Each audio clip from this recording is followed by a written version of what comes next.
सो आज हम लोग डिस्कस करेंगे under enforce section, over enforce section and the balance section. ठीक है, ये तीन टाइप के सेक्शंस होते हैं। ये एग्जाम में इनकी थ्योरी आती है लिखने को 5 नंबर में। ठीक है, ये इंपॉर्टेंट है और इस पे या तो थ्योरी आएगी या तो न्यूमेरिकल आएगा। मतलब एक चीज़ तो इम्पोर्टेंट जरूरी ही आती है एग्जामिनेशन पॉइंट ऑफ व्यू से। ठीक है, यहाँ तक क्लियर है? Yes sir. ठीक है। सो मैंने बोला कि तीन टाइप के सेक्शन हो गए। The first one is balance section, next one is under reinforced section, and the third one is and over reinforced section। ठीक है, ये एग्जाम में इसकी थ्योरी लिखने के बाद इंपॉर्टेंट है। सेकंड थिंग क्या है कि इस पे क्वेश्चन आता है। ठीक है, so balance section, under enforce section, over enforce section का मतलब क्या है कि आपका फेलियर किस टाइप से हो रहा है। ठीक है, अगर आप आरसीसी की बात करें तो आरसीसी में दो मटेरियल होते हैं। ठीक है, कौन कौन से होते हैं? एक तो आपका कंक्रीट होता है एंड सेकंड क्या होता है आपका? स्टील होता है। तो अब बात होती है कि अगर आपका स्ट्रक्चर फेल हो रहा है, आरसीसी स्ट्रक्चर फेल हो रहा है, तो ये इसका मतलब क्या? कंक्रीट भी फेल हो रहा हो या तो स्टील फेल हो रहा हो, या तो आप सिर्फ कंक्रीट फेल हो रहा है, स्टील फेल नहीं हो रहा। दूसरा कॉम्बिनेशन बनता है कि स्टील फेल हो रहा है, कंक्रीट फेल नहीं हो रहा। तीसरा कॉम्बिनेशन बनता है कि दोनों फेल हो रहे हैं। ठीक है, यहाँ तक क्लियर है? Yes sir. ठीक, अब आप बताओ कि आपके हिसाब से कौन सा सेक्शन जो है वो सेफर साइड होगा, इकोनॉमिकल भी होगा, सेफर भी होगा। ठीक है, एक कौन सा फेलियर पहले होना चाहिए? कंक्रीट का होना चाहिए, स्टील का होना चाहिए, दोनों का होना चाहिए एक साथ? तो स्टील का पहले फेलियर होगा तो बच जाएंगे, कैसे, क्यों, रीजन बताओ। क्योंकि कंक्रीट सब ब्रिटल मटेरियल है ना।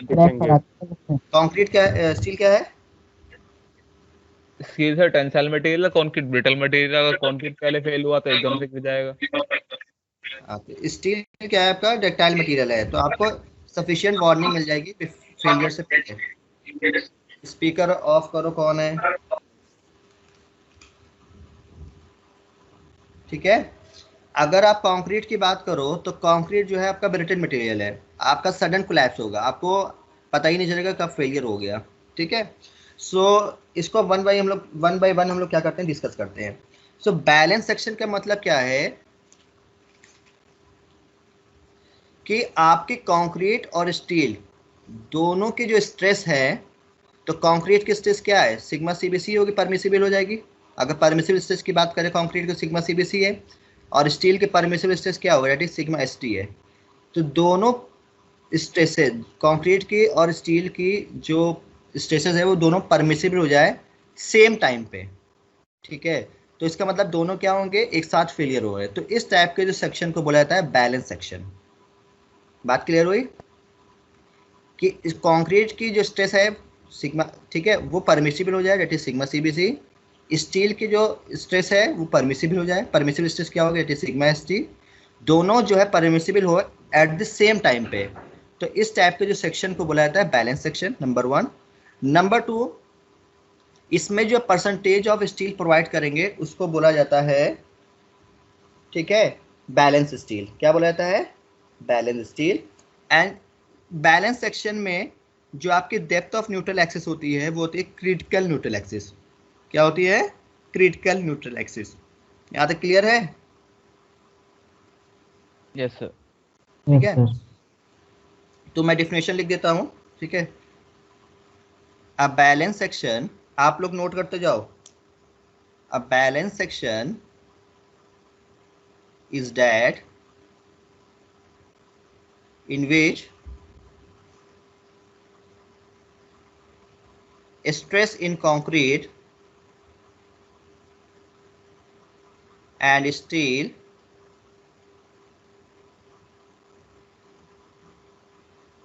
reach their permissible value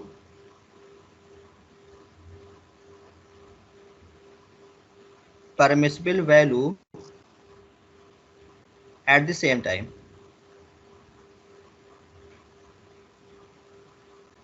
ठीक है, यहाँ तक क्लियर है? A balance section is that in which stress in concrete and steel reach their permissible value at the same time। ठीक है, सेकेंड क्या है इंपॉर्टेंट, कि इसमें जो आप परसेंटेज ऑफ स्टील जो होगा करस्पॉन्डिंग टू दिस सेक्शन, उसको बोला जाएगा बैलेंस स्टील। ठीक है, तो लिख देता हूं, द परसेंटेज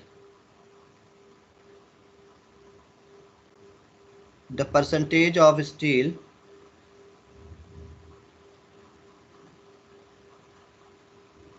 corresponding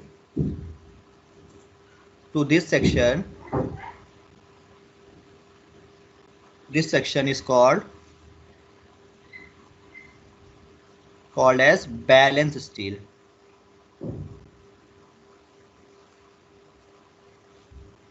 ठीक, तीसरा क्या है कि इसमें जो न्यूट्रल एक्सिस होगी उसको बोला जाता है critical neutral axis, and neutral axis is called as critical neutral axis।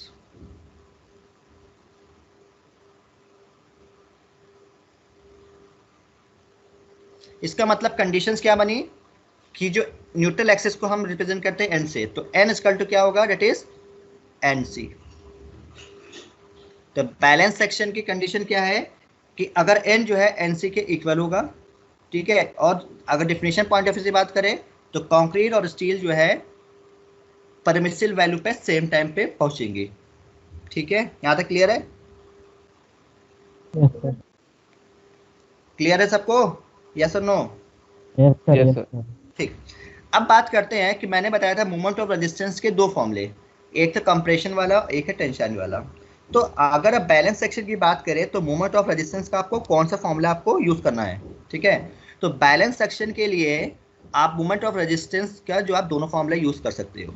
ठीक है, अब देखो एक चीज और बताओ कि बात है यहाँ पे क्रिटिकल न्यूट्रल एक्सिस, तो क्रिटिकल न्यूट्रल एक्सिस कैसे फाइंड करोगे? देखो ये आपका सिमिलर ट्रायंगल पर दिख रहा है, this one is n equal to NC कर दिया गया है, ये आपका sigma S T by M है, this one is sigma C B C है, तो सिमिलर ट्रायंगल लगाएंगे तो क्या बन गया, that is m sigma C B C upon sigma S T equal to N C upon, और ये डिस्टेंस कितनी होगी बताओ, d माइनस एन सी।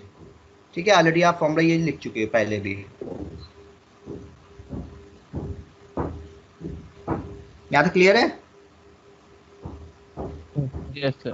अब बात करते हैं मोमेंट ऑफ रेजिस्टेंस का फॉर्मूला क्या होता है और कौन सा यूज करेंगे। याद रखिएगा बैलेंस सेक्शन के केस में आप दोनों फॉर्मूला यूज करेंगे। ठीक है, so moment of resistance that is M R equal to क्या होता है, half sigma C B C into B into N into lever arm that is D minus N by 3।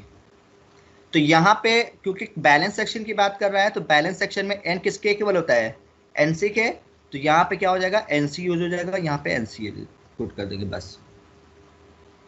ठीक है, एंड दूसरा formula क्या है, sigma S T into A S T force हो गया into lever arm that is D minus N by 3। तो यहाँ पे क्या यूज करेंगे, दैट इज एन सी कर देंगे।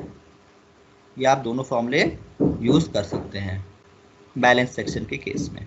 बस याद रखिएगा एन की आप क्या पुट करेंगे, यहाँ पे एन सी पुट करेंगे।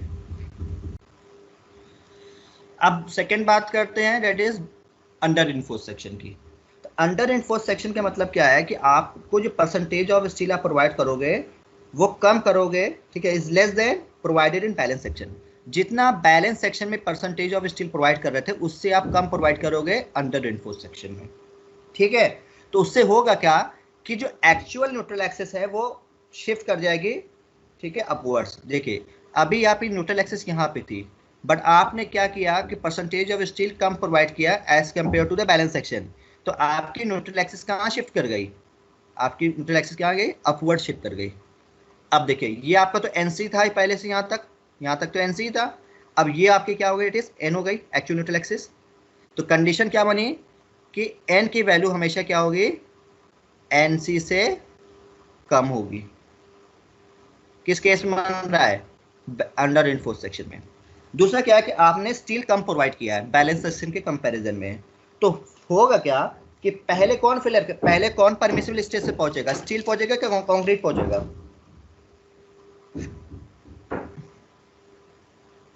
बताओ बेटा। हेलो, तो कंक्रीट पहुंचेगा।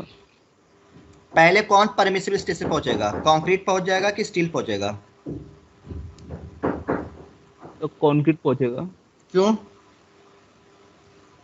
न्यूट्रल एक्सिस ऊपर हो गई ना। इससे मतलब थोड़ी है।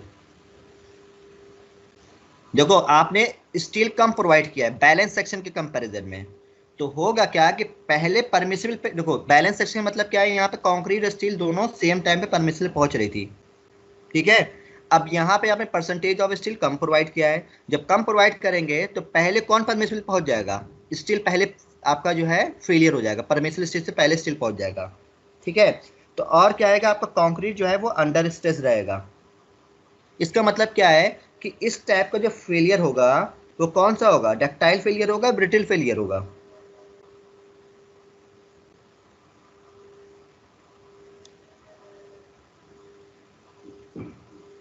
समझ नहीं आया। डक्टाइल से होगा। डक्टाइल। क्या नहीं समझ होता, फिर से बताता हूँ। बोलो सही, बेटा। जो आपने सर पहले बोला कि मतलब फेलियर परमिसिबल कैसे हुआ। देखो यहाँ पे क्या है, सिग्मा सीबीसी और सिग्मा एसटी दोनों सेम टाइम पे परमिसिबल हो रहे थे, यहाँ तक क्लियर है? Yes sir. और यहाँ पे परसेंटेज ऑफ स्टील हमने बैलेंस सेक्शन को ही प्रोवाइड किया, मान लिया एक्स। यहाँ तक क्लियर है? Yes sir. अब क्या कर रहे हैं कि इसमें हम परसेंटेज ऑफ स्टील कम प्रोवाइड कर रहे हैं, मतलब स्टील हम कम प्रोवाइड कर रहे हैं as compare to balance section. मान ली पहले हम एक्स प्रोवाइड कर रहे थे, अब हम क्या कर रहे हैं, x-1 प्रोवाइड कर रहे हैं, ठीक। तो अब आपके पास दो ऑप्शन है, दो चीजें हैं, कंक्रीट और स्टील। तो कौन सी परमिसिबल पहुंचेगी, सिग्मा सीबीसी पहले बन जाएगा कि पहले सिग्मा एसटी हो जाएगा परमिसिबल? लोकेश? सिग्मा हम्म सिग्मा एसटी सर, क्योंकि कम प्रोवाइड करा। हाँ कम प्रोवाइड कर रहे हो, तो कम प्रोवाइड कर रहे हो तो इसका मतलब ये हुआ कि सिग्मा एसटी जो है परमिसिबल हो गया, और सिग्मा जो सीबीसी जो है मतलब कि परमिसिबल नहीं हुआ, मतलब कि ये सिग्मा सी रहा होगा कोई, ठीक है। तो यस अगर सर।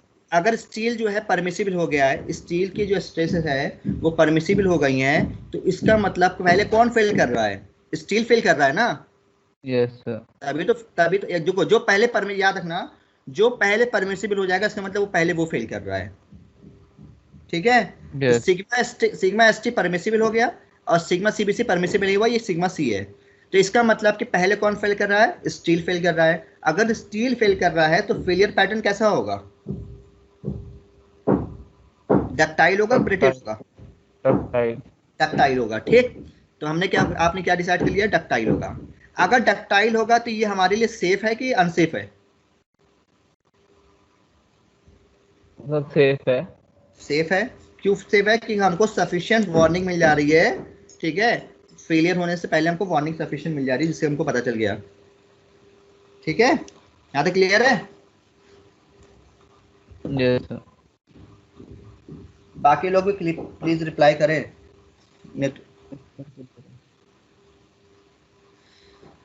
तो डिफिनेशन लिखो, in under enforce section, in under-enforced section, the percentage of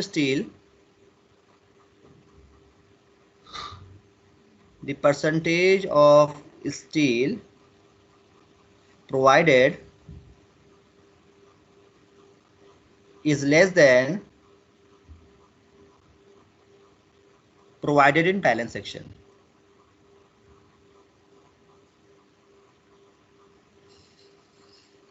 balance section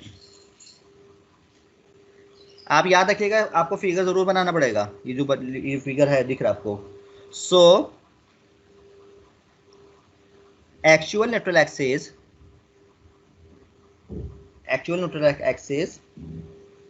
will shift upwards.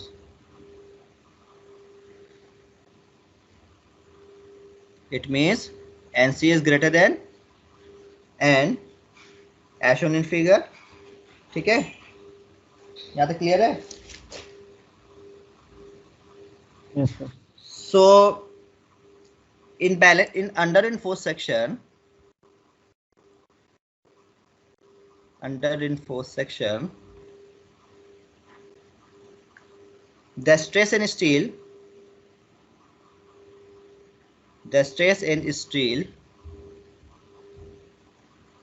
first reaches in permissible,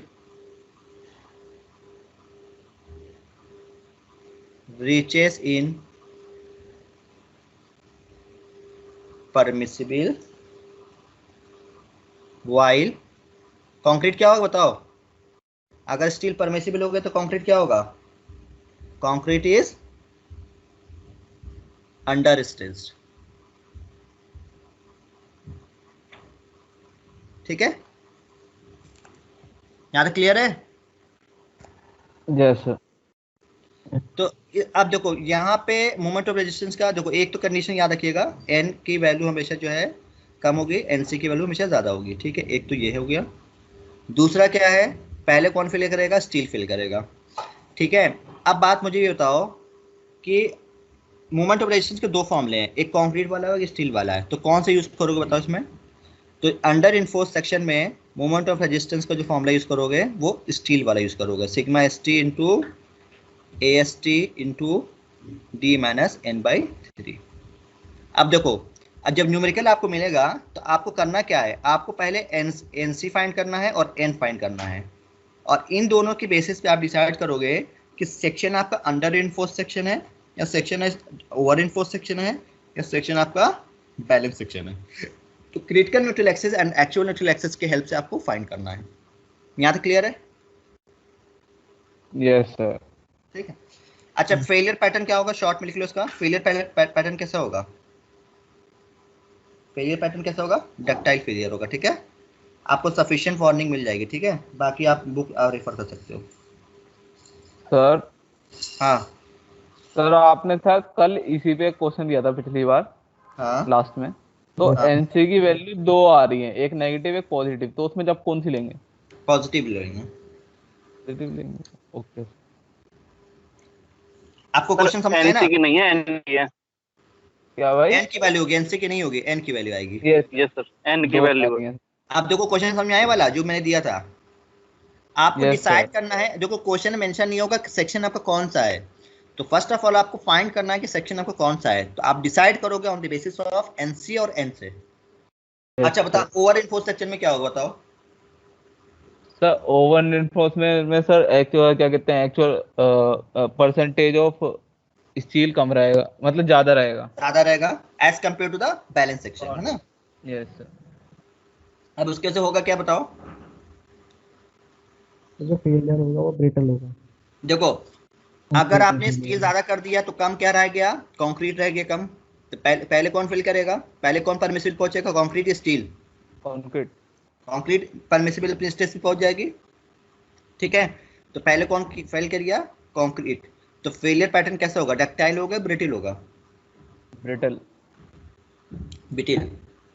ये आपके लिए सेफ होगा कि अनसेफ होगा? Over reinforce section unsafe. क्यों से अनसेफ होगा?